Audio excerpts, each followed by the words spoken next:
αιώνα, όπως είδατε και στην ιστορική αναδρομή που προηγήθηκε, το μαύρο νέφος των Οθωμανών σκιάζει την Κύπρο. Οι ενετοί την υπερασπίστηκαν γενναία. Το 1571 όμως, μετά από πόλεμο που άρχισε το 1570, το νησί πέφτει στα χέρια του εχθρού που το καταδυναστεύει μέχρι σήμερα. Το 1878 οι Τούρκοι θα παραδώσουν, σύμφωνα με μια συνθήκη, το νησί στους Άγγλους, οι οποίοι θα σταθούν ο δεύτερος μεγάλος εχθρός της Κύπρου. Όταν τη χάνουν, έχουν ήδη χαράξει την πορεία της καταστροφής της.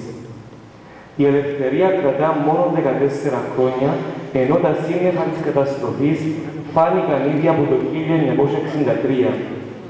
Σήμερα είμαστε όλοι μάρτυρες των συνεπειών της τουρκικής εισβολής που άλλαξε την πορεία της ιστορίας για όλους τους Έλληνες της Κύπρου.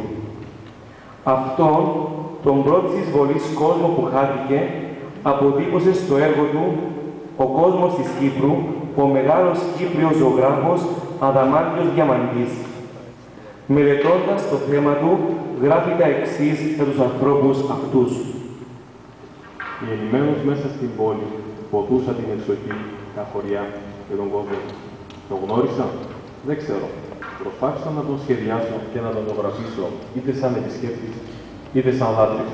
Με πίστη στην αξία του, με ενθουσιασμό και με αγάπη. Τα σπίτια του, τη φορεσιά του, την κουβέντα του, τις αρετές και τις κακίες του, τη χάρη και τη βαρβαρότητα. Ήταν ο καλύτερος κόσμος που γνώρισα. Άνθρωποι γεροί, σίγουροι, κουβαλούσαν μαζί τους μια κληρονομιά. Οι πράξεις τους κυβερνημένες σαν μια φιλοσοφική πολιτεία. Αιώνες στενόχωρης ζήσεις κάτω από το θέλημα των άλλων. Πώς θα ζήσει με λίγα? Αυτός ήταν ο νόμος του δυνατού. Να ζήσει με λίγα, ναι, αλλά με το δικό του, τον ολοκληρωμένο τρόπο. Αιώνες τώρα, κρύβοντας κάθε πικρία, είδε πως η ζωή δίνεται με πολλά και με λίγα. Έτσι σιώπησε, δέχτηκε το στενό περιθώριο.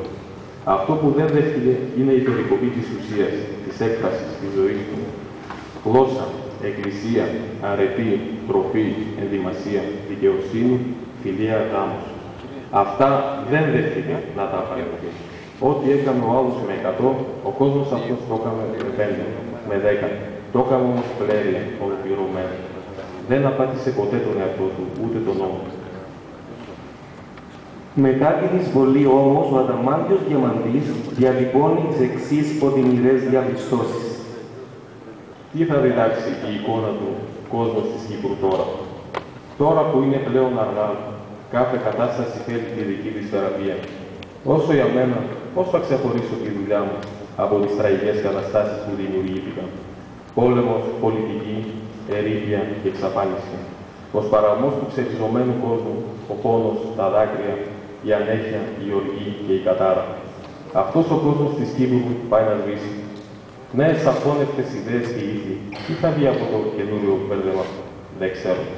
Αυτό όμως που γνώρισα τα τελευταία 50 χρόνια, κάτι και που πάει να σβήσει, είναι ο κόσμος της Κύπρου, το πιο στερεό στοιχείο του τόπου μας.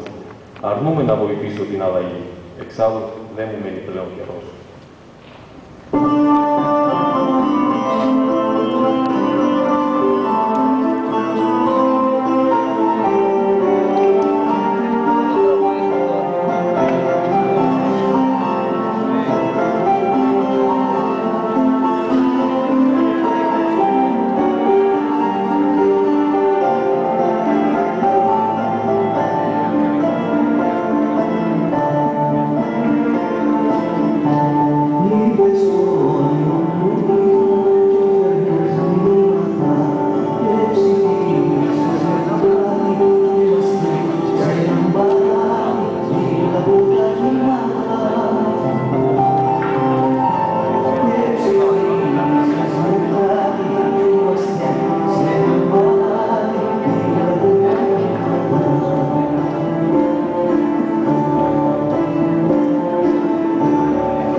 είδα